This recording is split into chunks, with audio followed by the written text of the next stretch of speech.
How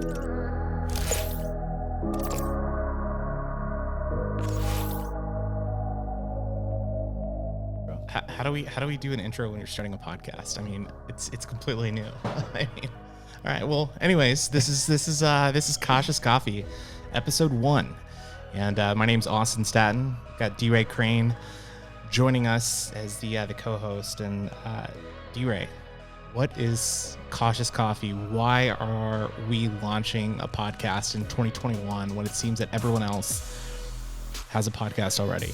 You know what? I've been thinking that myself, that there are enough podcasts and there's enough noise out there. But where we started with Cautious Coffee was at work, working together. In 2020. In 2020. During a pandemic. During the pandemic. And our journey started right there in the office when everyone was still going to work every day and life was much different. So our story really has like a creation story behind it. It's really cool, really genuine and authentic. And that's why we're here. We're just following that energy. Yeah, absolutely. So I guess if we want to formally introduce ourselves, my name's Austin Staton. Grew up in the Woodlands, Texas, went to school at Baylor University, worked in communications, did 9 years in the oil and gas industry, and now working with an independent PR agency here in Houston. I met DeRae, what was it? November, December, October 2019, somewhere right before the COVID-19 pandemic. And DeRae, you've got, incredible background. Go ahead and introduce yourself. DeRae Crane. I am, 4 or 5 years now in Houston, Texas. And if I think about where I started in Davenport, Iowa, which is where I'm originally from, I started, boxing as a 9-year-old kid, and it kind of took me all over the place and really gave me a sense of adventure and a desire to want to go and pursue my curiosity to see how far I can take things.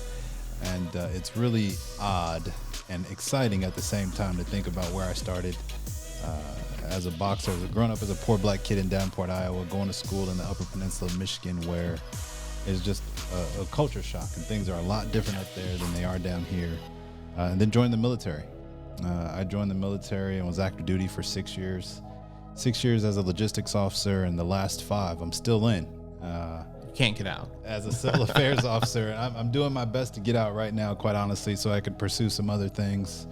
And like Austin said, we met working in oil and gas, in communications and advocacy for the company that we worked for. And we didn't really talk a whole lot initially. No, I mean, I think one thing that separated DeRae from most people is whenever there's like a new person joining the team, I feel like somebody always comes around and introduces you and says, "Hey, this is so-and-so. Nice to meet you." You go through all these formalities.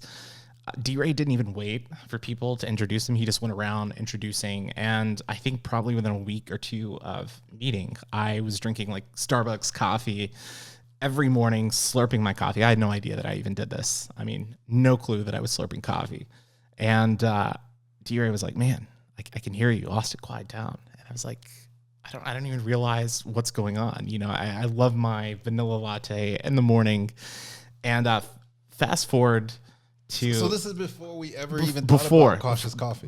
This is the origin story with the name Cautious Coffee. But man, all right. So flash forward to the summer of 2020. And during the summer of 2020, there was a lot of chaos in America, really spawning from, the deaths of Breonna Taylor, George Floyd. And I saw something that you posted on Instagram, and it was saying how you were afraid to go outside and run in a hoodie. And knowing that you had a background in boxing and you're a very likable guy, I hated seeing that. I remember reaching out to you just on DM saying, "Hey man, if you ever need to talk, let me know." And I think you just like double tapped it or responded. I can't remember. And about a week later, you sent me an email that said Cautious Coffee. Yeah. And I don't know, just tell the listeners what the email said. I was explaining to Austin because we started working from home. Yeah. And I started drinking coffee because I got even more busy, like a lot of folks do. And the coffee's hot, and I started slurping it. And I was like... You understood. I was like, sheesh. I was giving Austin such a hard time for slurping his coffee, being so loud in the office.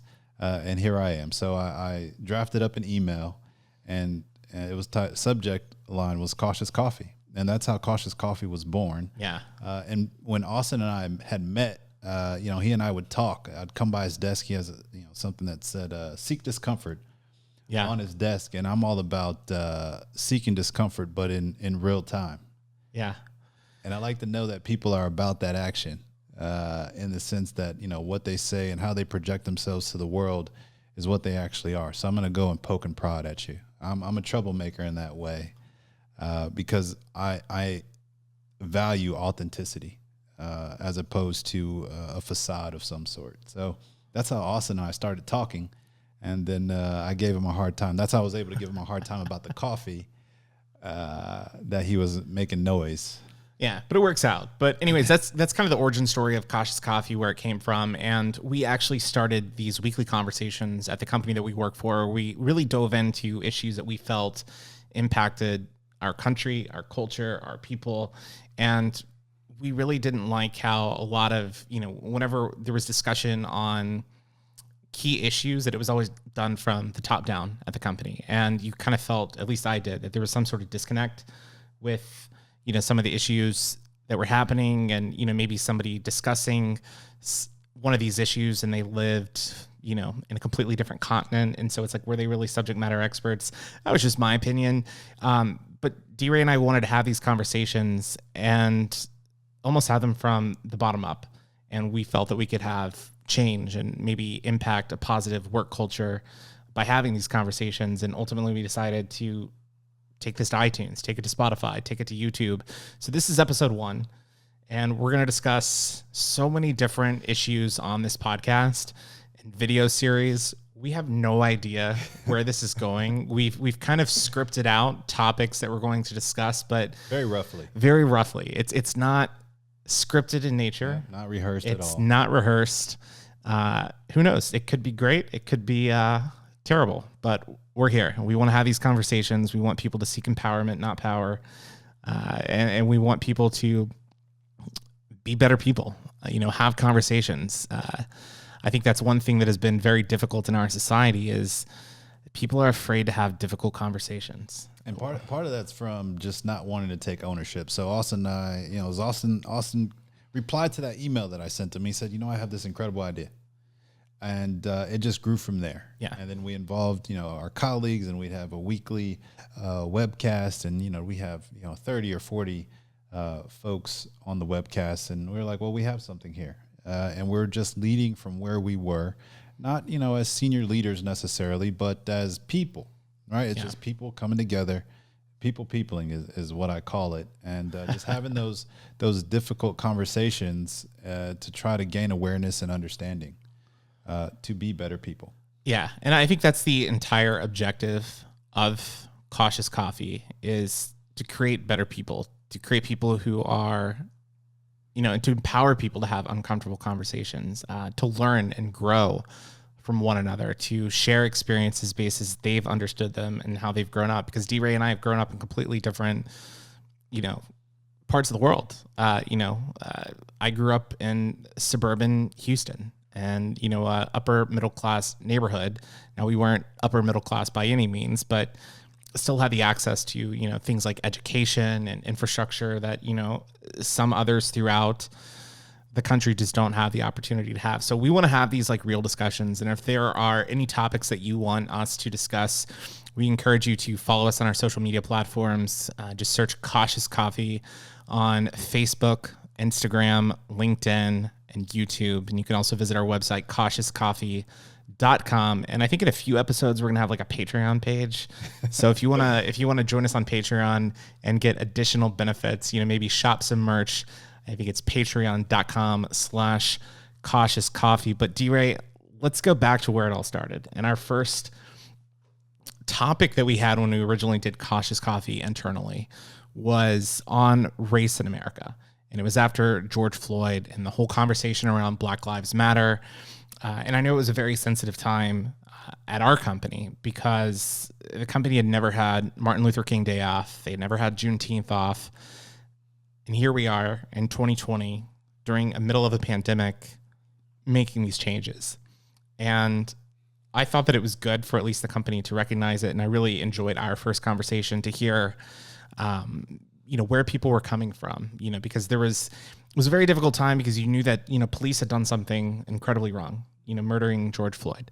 And this has been a problem that's been happening in America for far too long. But at the same time, you've got people who are violently protesting and destroying property. And so it's very challenging for people. I don't know. I felt like it polarized this country. And here we are, 6-7 months after that. Oh gosh, almost a year after that happened. And the new hashtag in America is Stop Asian Hate.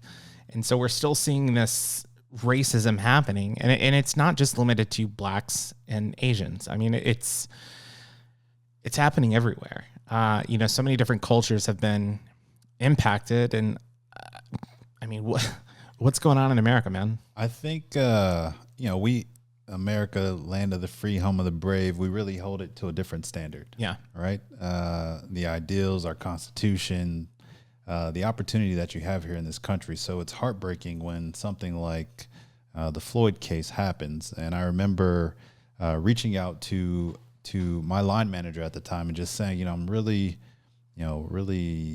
thinking deeply about how easily it is to die as a black man in this country. And that was just, came from a really genuine place. And that may be been something what my Instagram post was about, just kind of going along my way, and I'm more likely to leave this world than one of my white peers, someone like me. Right. Yeah. So that's kind of the thing that really got me to thinking, and I kind of walk the entire spectrum, right, and take a 40,000 foot view of it, and understand that there is no better country on this planet than the United States. Yeah. All right.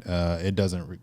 We have our flaws. Yep. We have our flaws. It doesn't matter what color you are. I mean, if we're speaking about black people, especially, there's no better place in the world for black people to be, because black people are oppressed, around the world. And, we can't dig all into the statistics because those are people, not just widgets behind the statistics necessarily. But overall, this is a great country, but it's still, we still have work to do. That's the thing.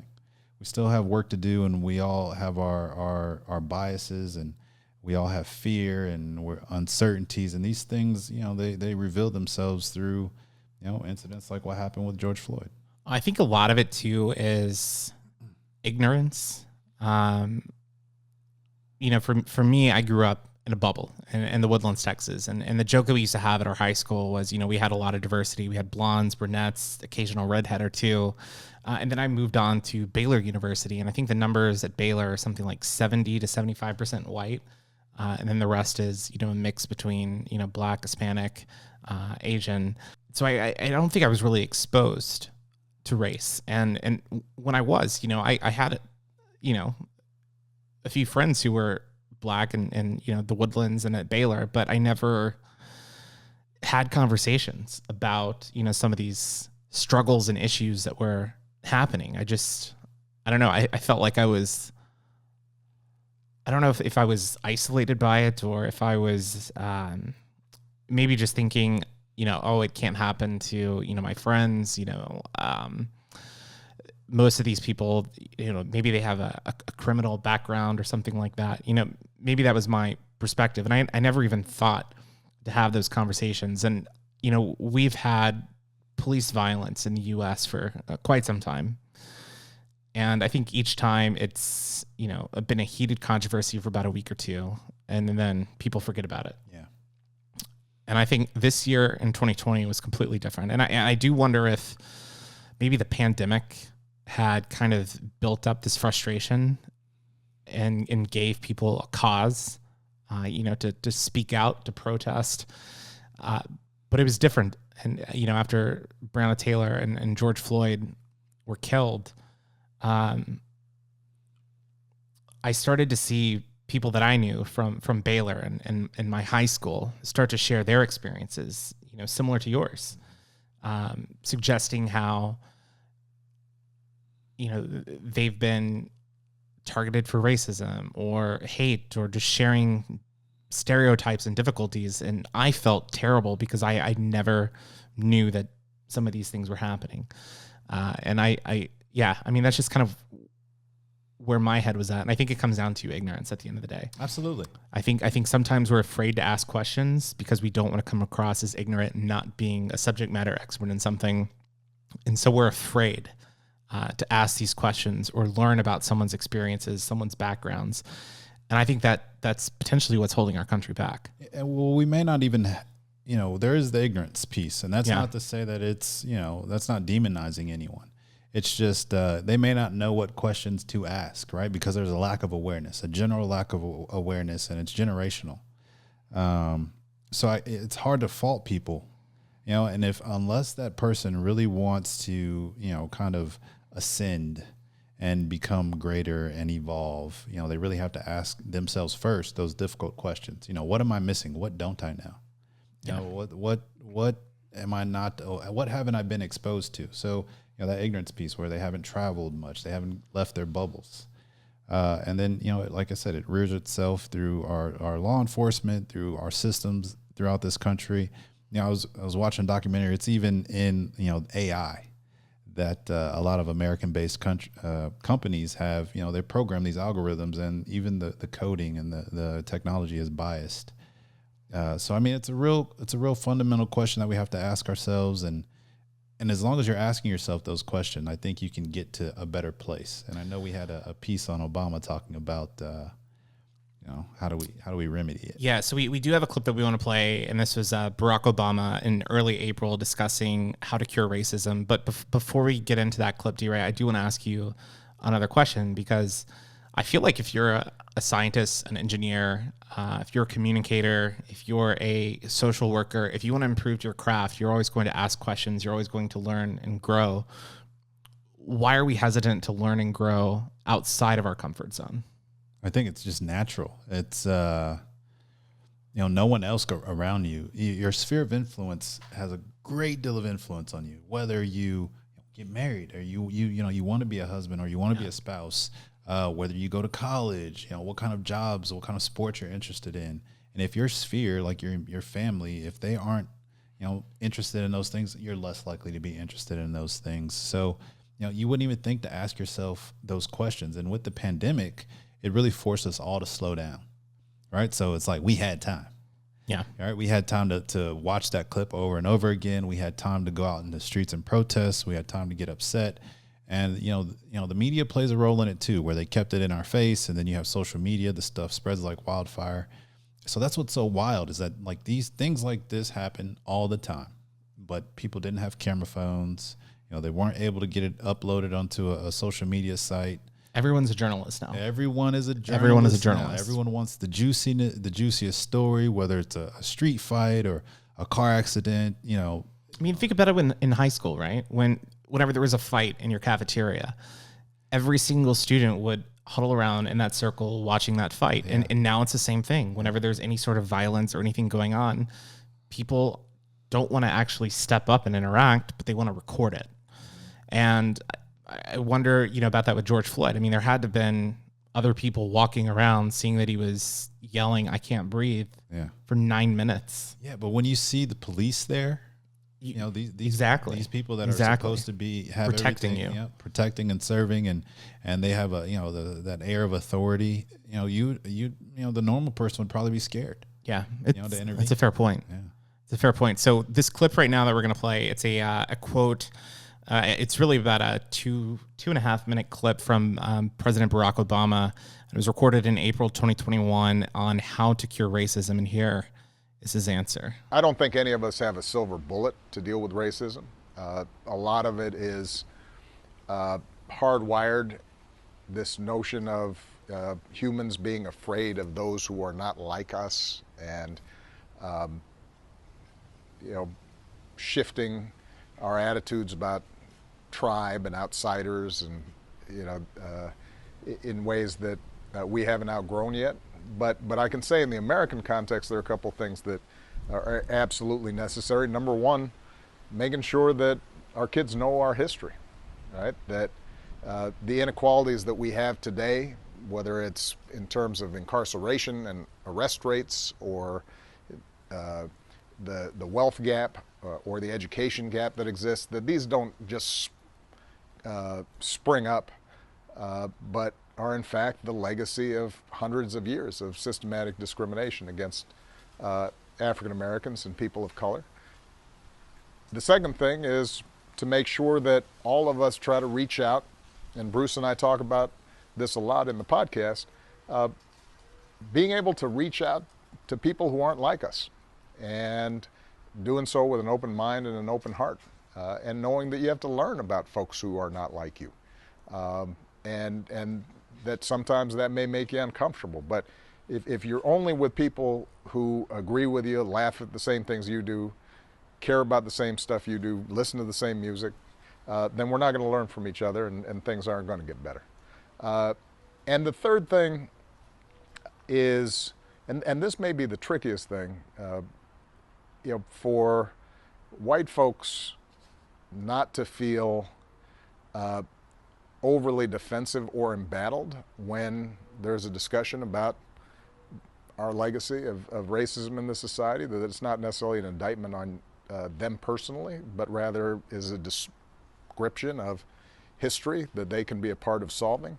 And on the part of black folks or people of color, understanding that just because somebody may not be as knowledgeable or appreciate everything that you're going through or know the history of discrimination in this country, that doesn't make them a bad person.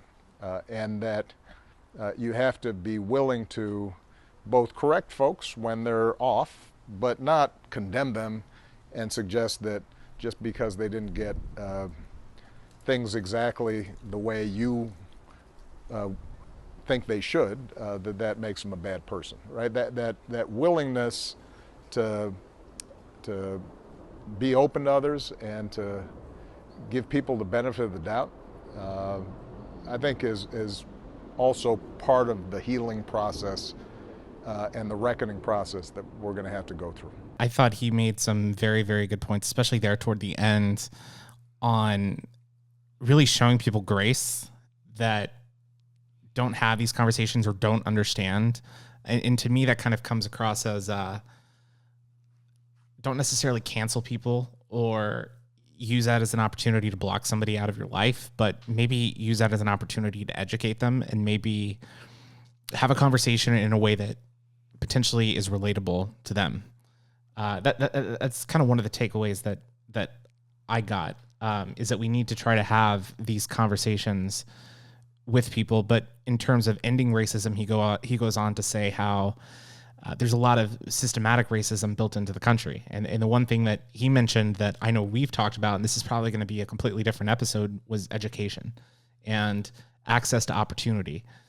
And I think that's something that is kind of holding this country back in 2021. Yeah, I mean, think about the education that we received. Yeah. The history of the world and our country, and then you have all these policymakers that pass these laws and these legislation where they're biased. Everything they believe about quote unquote a super predator, or the implications of what it means to grow up in the Bed-Stuy projects, or what inner city people.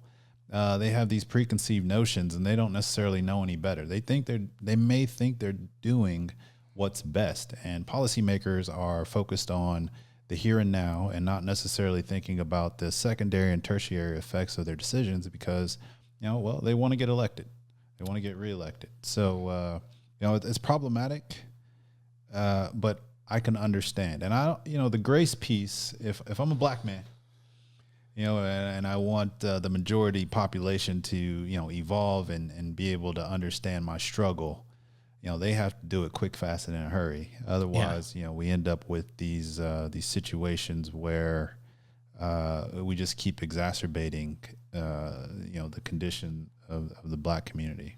So where does it start? Does it start at the home? Because I understand there are decades of biases that come in, but how do you have those conversations with people that are ignorant and don't see a problem, or maybe think, quote, he had it coming or something like that? Yeah. How do you reach those people? Yeah, that's those people don't usually ask why.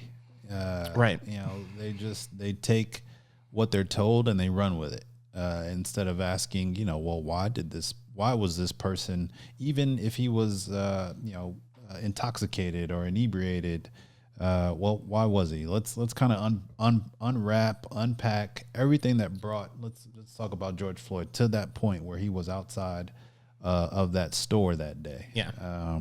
You know, we can just look at how the system kind of put him in that spot.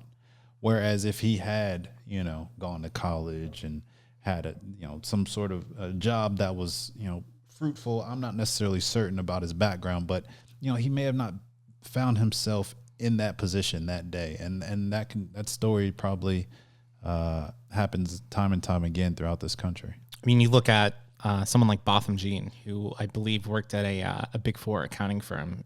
He was returning home to his apartment, and police officer Amber Geiger from Dallas PD thought that she was walking into her apartment. Yeah. And I guess Botham kept his door unlocked, and she walked in, shot him, thinking that there was somebody in her house. So, I mean, even those types of situations, it can still happen. But we talk about, you know, diversity in this country, and the U.S. is a very diverse place. And it's not just like racism that's happening against blacks, but we look at, you know, the Asian hate in this country. We look at anti-Semitism that's happening in this country. And you mention lawmakers and how some of these laws are set up against, I mean, really, you're put from behind. And we look at the 117th Congress, for example.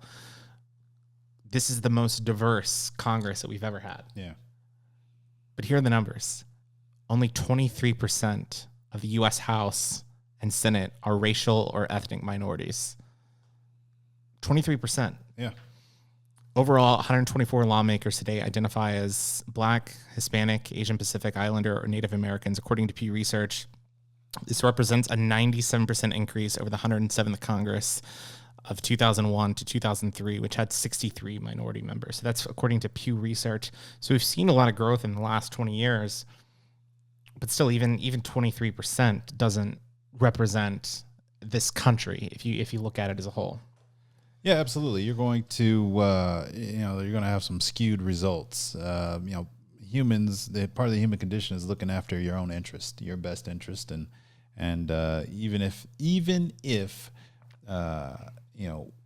people are of different colors or the same color, you're going to look after your tribe. Yeah. You know, so if you look like me, you listen to the same things I listen to, you're interested in the same things I'm interested in, you know, we have common interests and we want to further those. So, you know, it goes a little bit deeper than racism for me, as I have thought deeply, you know, about the state of black people on this planet. And regardless of where they are, they're typically oppressed. And, you know, your comment about the U.S. being, you know, this melting pot, that's the narrative, right? But that's statistically not necessarily the case, right? Canada's far more diverse than the United States is. But just how this country was started, if you think about how it was started, it's troubling, but we don't unwrap that. We don't unpack that, right? We don't like face it, and we aren't aware of it. So it's, you know, it's all sunshine and rainbows. Yeah. You know, it's Christopher Columbus came over.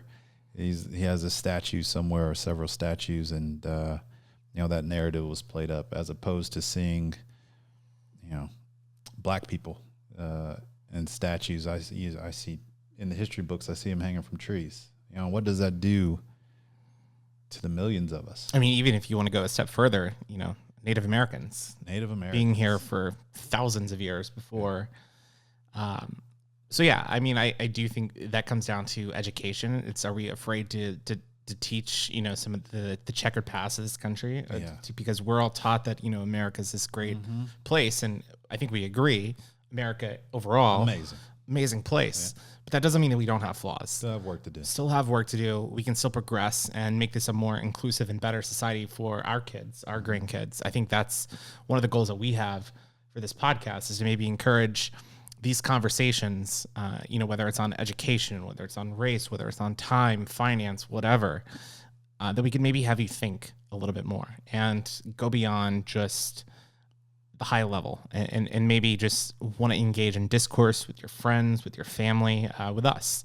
So DeRae, I know we're getting close to the end of time for this episode, and we might have to come back and revisit this. We will definitely have to come back and revisit this for a part 2, but I think we want each episode to be about the time that it takes for you to finish a cup of coffee. Yeah.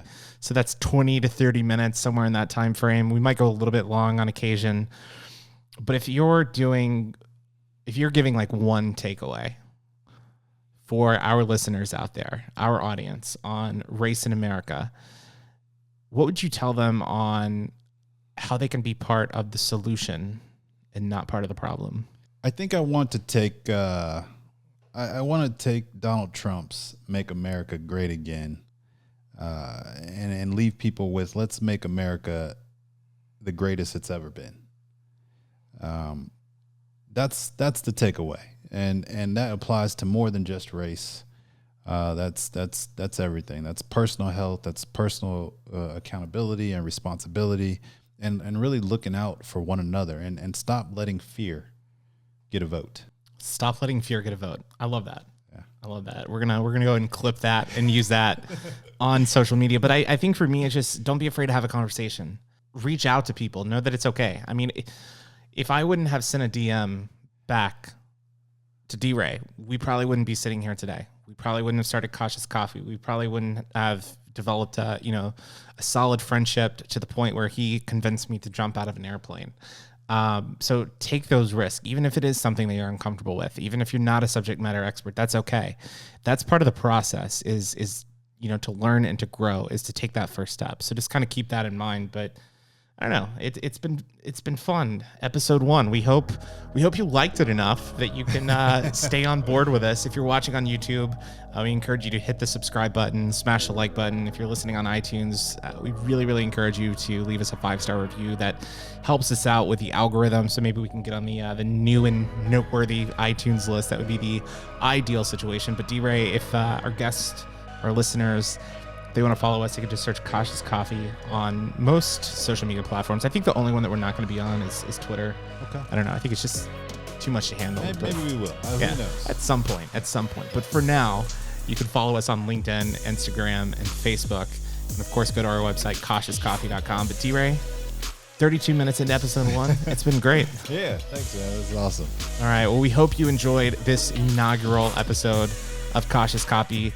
See, we do have flaws. We this is unedited, uncut. It's raw. I'm here for it, though. Yeah. Let us know how we did. If there's anything that you want us to discuss, or if you have any feedback to some of our commentary, definitely hit us up on social media. But until next time, this is DeRae Crane. I'm Austin Staton. We'll see you soon.